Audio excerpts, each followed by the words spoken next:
हम आ चुकल बानी अभी मिजोरम के साइरंग रेलवे स्टेशन पे।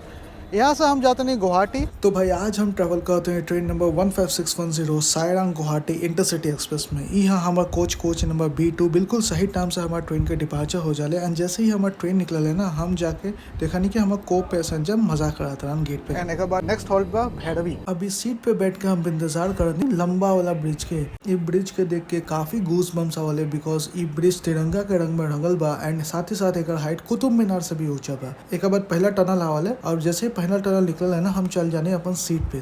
हम अपन कंबल बिछावानी जे एकरा के बिछाए में काफी तकलीफ होलक हमरा के। ओकर बाद हम आराम से टंगड़ी पसार कर सूझ जानी भाई। बदरपुर जब आवले तो हम ले लेवानी गुलाब जामुन जो काफी टेस्टी लगल हमरा। साथ ही साथ हम अपन डिनर भी एंजॉय करे लगनी। तो सुबह जैसे ही हमारा आँख खुलल ना, तो हमनी के पहुंच गए असम के जागी रोड रेलवे स्टेशन में।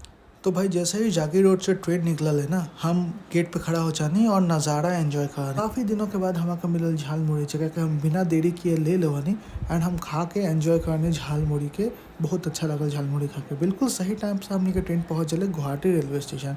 एंड यहाँ पे जो लोगों की भीड़ देखे के मिला था ना, सारा ये ट्रेन के पैसेंजर है कौन सा। हम यहाँ गुवाहाटी पहुँचने और लोग निर्धारित समय से आधा घंटा का देरी से। ये वीडियो लोगों के कैसा लगा नीचे कमेंट करके जरूर बताइए। पूरा वीडियो हमारे चैनल पे अवेलेबल बा।